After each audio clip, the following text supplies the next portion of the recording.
Well, it's a very good morning or good evening, I should say, from him, and it's a very good evening from me. I hope you're well. Hope all is good. Hope everyone's well and having fun and enjoying the lovely weather, the rain. Tonight, we're taking a look at some really good stuff for you about getting your business going. Really, we want to look at how to succeed as a mortgage advisor, building your team, upscaling your business, basically just building things, growing things. Maybe it's a few years away. I don't know how you feel about that, but for a lot of people, they really do want to get things going as quickly as possible. So it just gives you blueprints and everything. So I got a load of questions that people have sent me in before.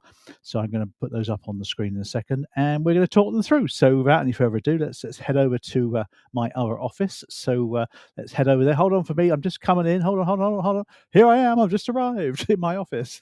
Only joking.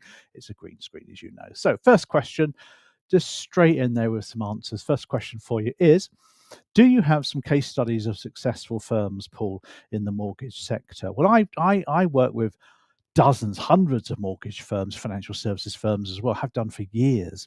And I did some digging yesterday, and currently there's 5,615 mortgage firms currently in the UK. It's about 40,000 or so advisors. So obviously some of those firms have got a few advisors on board as well. So there's a lot of them.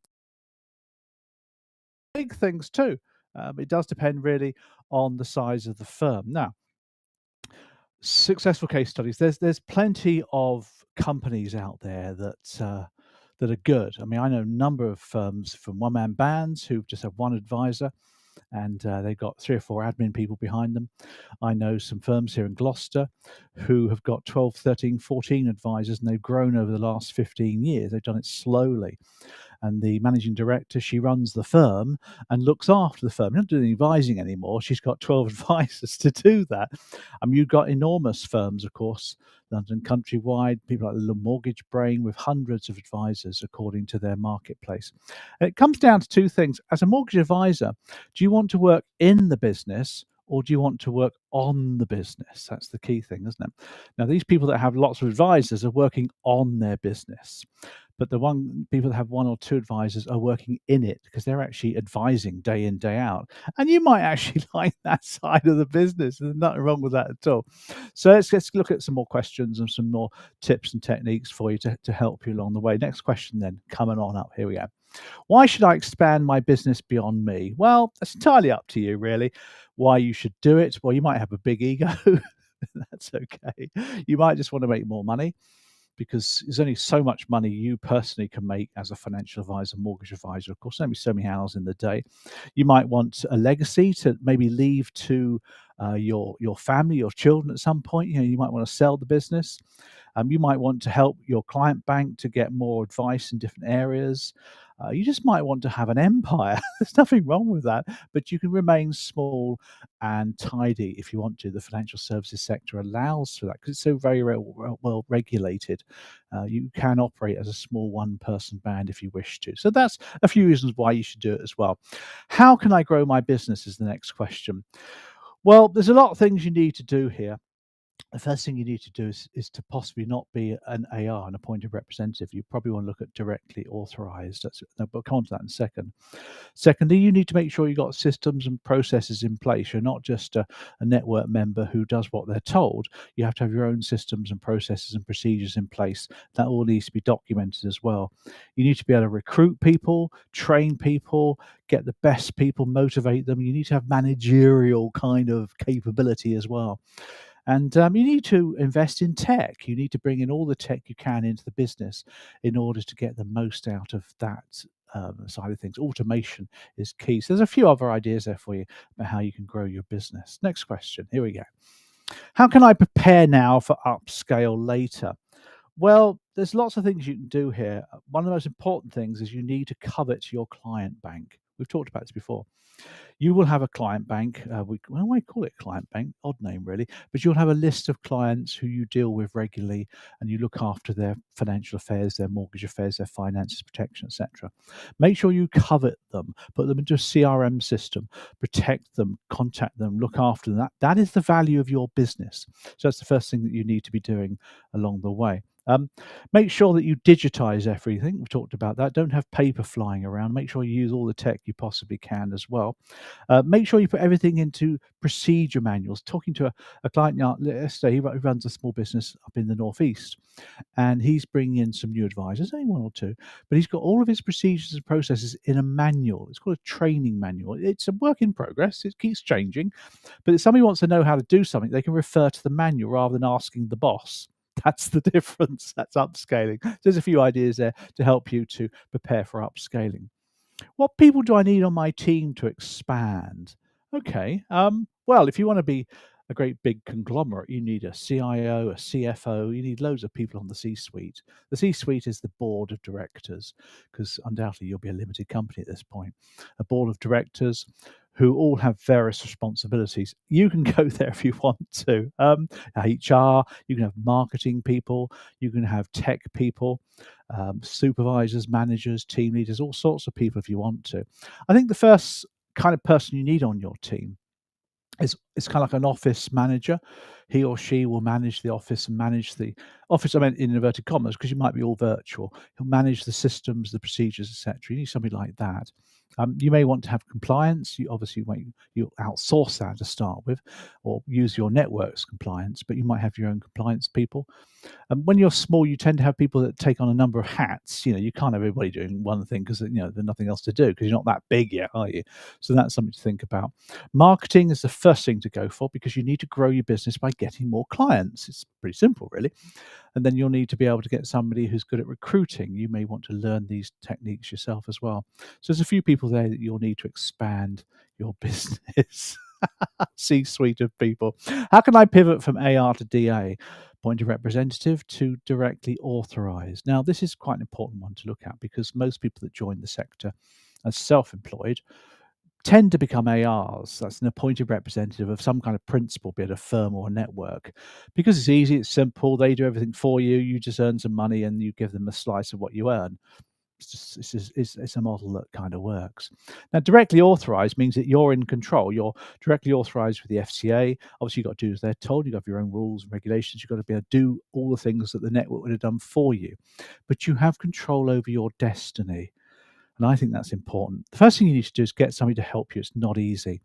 I was reading about a few firms doing this recently, and one or two just floundered to start with. They didn't know what to do. They were awash with bureaucracy and paperwork, and the FCA apparently are a bit difficult to deal with in that respect. So get yourself a compliance consultant, something like Simply Biz, something like that, who can take you through the rigmarole of becoming directly authorized. They'll charge you a fee for it. Of course they won't do it for love, are they?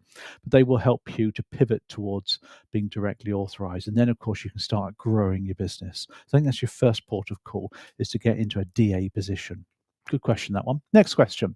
How do I recruit and train more advisors? This is the key one as well. I haven't talked about bringing in new advisors, have I? Because we talked about other team members. But advisors are important. Now, I've heard some horror stories in the last couple of years of firms wanting to get more advisors to earn more money, and they do it too quickly and they don't oversight very well. And this poor advisor joins the firm, doesn't know what to do, pass their CMAP. CMAP's not really going to be that much, but don't know what, looking out for help and advice. There's no one there because the boss is too busy dealing with clients, and it all goes horrible. And I've seen it quite a few times, actually. So first thing you want to do is, obviously, recruiting advisors is a hard part, of course it is, but you've got to train them. You've got to spend some time with them. Maybe if you go for an apprenticeship route, you've got to spend 20% of their time helping them, coaching them, advising them, giving them guidance, showing them what to do, teaching them, observing them, giving them feedback. All these things are really important. So you really do need to have a T&C scheme and get them to competent advisor status, and then ongoing competence and testing and improving their skills. So where it's got recruit and train there, the big one is the training side. Recruiting, okay, you can get that right or wrong. You learn how to do that. But if you get that right, you then need to train your advisors. Unless, of course, you're bringing on somebody who's really experienced, but they're going to cost you money. And be prepared to pay for them as well, because they're worth their weight in gold at the moment. So that's how you recruit and train people. Don't forget the training. What other options are available to expand? Well, you don't need to bring in employed advisors or self-employed advisors into your firm. You could use a franchise route. You could become a mini network if you wanted to. Obviously, you've got to get directly authorized. You become a network and bring in self-employed ARs, who, of course, you need to oversight because you're responsible for their business, but you don't need to be there with them all the time. They're generally self-sufficient in lead generation and doing the business themselves. So you can have slow network type of growth. You can have organic growth where you recruit people and build.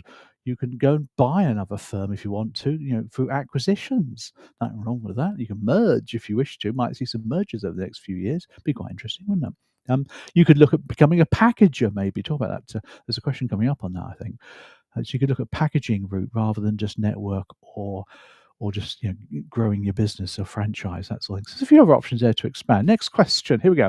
How do I move into packaging? I thought there was a question on this one. Now, packaging or a packager is a bit of an anomaly in the industry, really. They were really popular in the noughties before the financial crash. And what would happen is that a broker wanted to submit a case to a lender. The lender would receive the case and would do all the valuations and checking credit reports and doing all sorts of bits and pieces of corroboration of incomes and admin. So rather than do it themselves, the lender would get the broker to do it. In other words, they would do all this hard admin work, checking affordability, checking the valuation, doing some of the admin. So when that was all done, they then submitted the case to the lender. So all the lender needed to do is look through it and say yes or no. And they pretty much said yes anyway, because the packager knew what their criteria was. So they did a lot of the work of the lender. They got paid accordingly. Now, packages are not as popular then because so much more is done automatically now anyway, automated. So, valuations done on desktops, for example, and credit searches and affordability is all done on apps. So the need for somebody to rustle paperwork around is not as important as it was. It's very prevalent in the seconds market. I think we've got a question on seconds coming up, because in the seconds market, when you're doing second charges, there's an awful lot of extra work involved. And we'll come on to that one when we get to that question. So packaging might be an option for you. It may not be one you want to go for. Next question.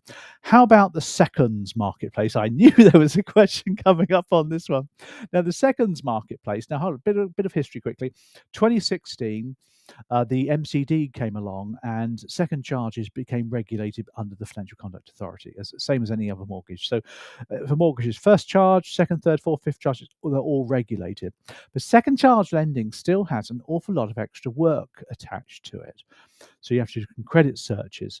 You have to go to the original first charge lender and get permission to postpone, the charge, that sort of thing. So there's lots of extra work required. And a lot of brokers who deal in seconds don't want to do that work. So they use what they call master brokers, which is an awful phrase. They need to change that. It just reminds me of Captain Pugwash from the 1970s, but you need to Google that or YouTube it. But they use these things called master brokers who do all that admin, etc., all that extra work, but they charge frothy fees, and their fees are in the press at the moment with Consumer Duty. They've been criticised for high fees, but the fact is they do a lot of work for it. It's just the way the market's set up. So that's the seconds. You may want to get into that marketplace, development finance. You might want to look at being a master broker, or you might want to pass your work on to them. It's entirely up to you how you arrange that. It's a good question, honestly. Here, next question. How can I outsource virtually? Now, outsourcing, of course, is where you don't do the work yourself with employed people. You give it to a subcontractor to do it for you. Now, I work for a lot of corporate clients, lenders, people, and we go in there, we deliver training to their staff. They're outsourcing their training to my company. That's how it works. Now, obviously, I do virtual training, so they're outsourcing me virtually. Now, you can outsource anything now. You can get anybody to do anything. Marketing is prevalent with the outsourcing network. If you don't do any marketing, you outsource it. If you want to outsource your HR to a firm, you can outsource your HR operations to a firm as well. You can outsource with paraplanners who do the mortgage cases for you as well. You can outsource pretty much anything. Your accountants, you probably already outsource. You probably have an accountant. That's outsourcing. I mean, big firms have their own accountancy teams, don't they? So that's outsourcing. Virtually, of course, is where they don't have to come into your office because you may not have an office. And I know a number of brokers who outsource virtually. They have virtual assistants, virtual people who operate from their homes via the internet, of course, and that's how they are connected together as a business. We do it ourselves. We have a number of people we outsource our work to. and they're operating from all over the world sometimes. I'm not as regulated as you, so I can outsource my operations to India if I want to with very little regulation. So it's certainly a thing to think about, outsourcing rather than employing people. It's a lot cheaper as well when it comes to it. How can I learn leadership skills? So you decide that you want to become a leader. Hello. You want to be managing your business and to become known as the boss. Now, some people are naturally good bosses, most aren't. That's from experience. Just because you're good at the job doesn't mean you're good at leading and managing people. So learn how to do it. Attend some training. The best place to go is to get some sort of apprenticeship. Talk to your local colleges, your local training providers who are apprenticeship providers, and get into a leadership apprenticeship. It's dirt cheap.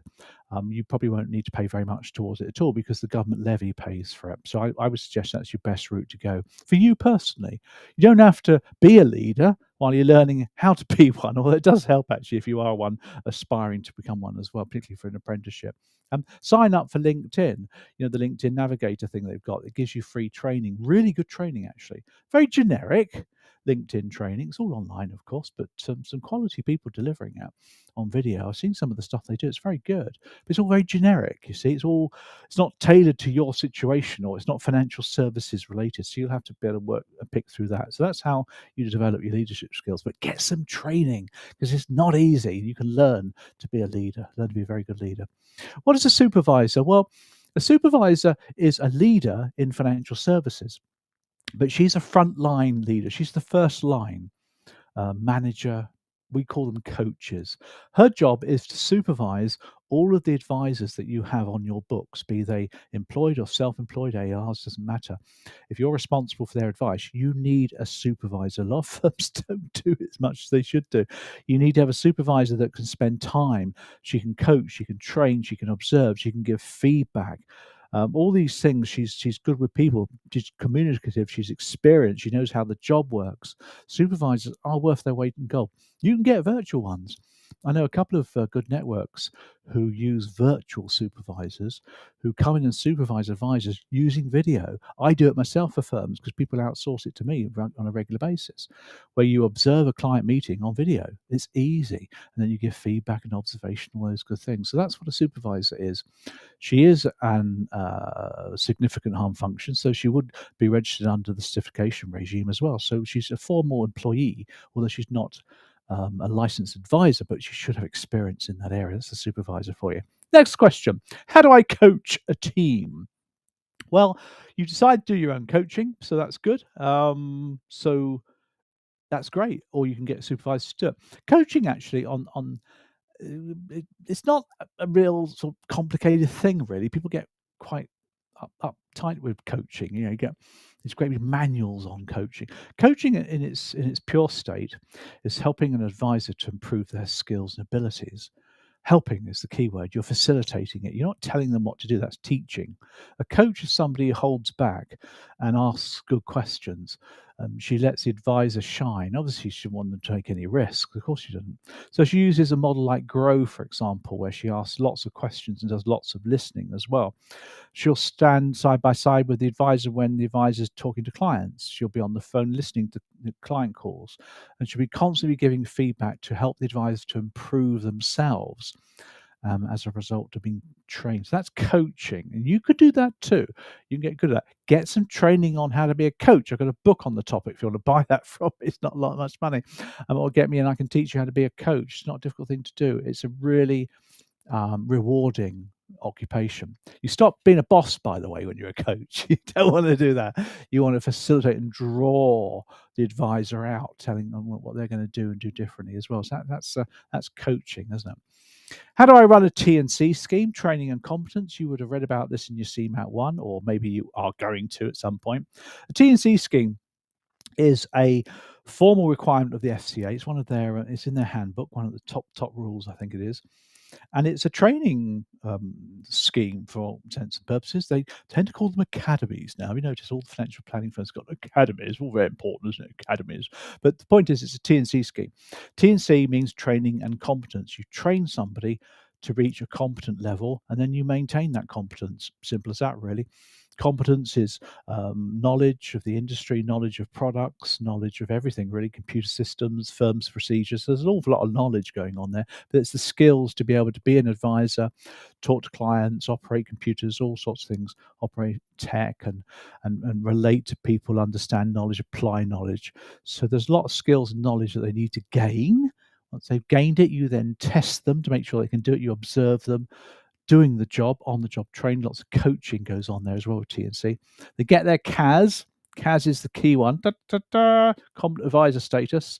That's what they all want, don't they? They think it's an exam. It's not. It's just you approving their ability to do the job. And then you maintain their competence.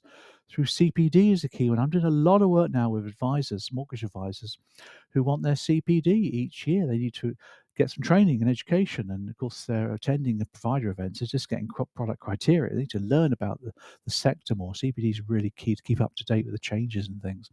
Everybody knows what a swap market is now, but a year ago nobody knew it. So it makes you think about CPD, isn't it? That's how you run a TNC scheme. Next question. What is a paraplanner? Well, we mentioned these people, didn't we? I love paraplanners. They are the hidden, or the hidden secret of the financial services sector. They're worth their weight in gold. A paraplanner is highly knowledgeable and qualified. She will be qualified to all the various exams, but she doesn't want to be an advisor. That's her choice. She doesn't want to do that, but she loves all the technical side, the reports, the admin, the talking to lenders, talking to providers, the tech and everything. She can do reports to clients. You can actually talk to clients. You can actually fact find clients. You don't have to be authorized to fact find, but she doesn't take the risk. That's the big thing. She doesn't take the advice risk. The advisor does. That's why they're paid the big bucks. Now, paraplanner is somebody you should have behind the scenes. Sometimes they're called admin. I think that's a bit derogatory. They're paraplanners. They help to do the planning. They do a lot of the sales process, particularly relevant in financial advising as opposed to mortgage advising. But a lot of mortgage advisors have paraplanners as well. You can outsource paraplanners. I know some very good ones as well. I think that's the next question. So how can I recruit virtual paraplanners? Next question. Now, virtual paraplanners, again, these people operate from their homes. They use the computer and digital data, etc., PDFs to do the work, because nothing's on paper anymore. I mean, files aren't cardboard files anymore, are they, with paper in them? I hope not anyway. It's electronic files. So you can use companies. Got a number of my pals in the business and my contacts run their own paraplanning businesses. They've got a lot of paraplanners. It's like in schools, they have teachers, teacher assistants, or relief teachers. They usually come from some kind of agency. Nursing, they do the same thing. They have a nursing agency where they bring in nurses just to sort of plug the gap when they're short of staff. That's virtual paraplanners. Definitely what I would do if I was running a mortgage business. Because remember, they will save you doing all that yourself, so you can spend more time with your customers. One last question, I think, before we go to the audience. One last question. Here we go. What have we got? Will my business ultimately be saleable? Oh, I don't know. It's a good question, isn't it? Will my business ultimately be saleable? Well, financial advisor businesses are saleable. You probably read about financial advisor businesses being sold now for quite a few £100,000 as all these advisors retire. It's easy to value the business because it's funds under management, because financial advisors manage investments, pension funds, investment funds. So they might have 5 million, 10 million, 20 million, 100 million pounds of funds under management, which means that they have clients with that kind of money and they manage the funds for them. That gets transferred to the buyer of the business, who then, of course, can then manage that and make the commission that makes. And these advisors got good clients. Now, mortgage advising works very differently because you don't have funds under management, but you have the potential of future profits. If you've got a properly set up business with systems, procedures, people doing bits and pieces of the work for you as well, it's not just you working out the second bedroom, and somebody could take the business over. They don't need to be an authorized advisor. Take the business over, and that business would still make money. I think the acid test is if they plucked you out of the business. Here you go, pluck you over there on some island in the Pacific. Will the business carry on running without you? Or are you the business? I think that's the key differentiator. If that's the case, your business is ultimately saleable. If that's the case, but you've got a long way to go yet before you get to that stage. Good questions, aren't they? Do we have any other questions from our illustrious audience? Can't see any coming down the line. So I'm going to wrap up now. Wish you good evening. Enjoy yourself. I'm off down to the Lido now because I do my outdoor swimming. It's raining, actually. That's interesting. Outdoor swimming in the rain. But anyway, you're wet anyways. It doesn't really matter, does it? Hope you found this one interesting. If you're looking to grow your business, a few ideas there for you. Other than that, I will see you again very soon. So it's enough from me. Let's get into our usual thing about getting you to talk about getting on our mail list there. There's the QR code. Always put that up for you just in case. So let's just put my little holding slide up and say goodbye to you all for you to enjoy the rest of your evening. So it's a goodbye from me. Bye for now. Bye.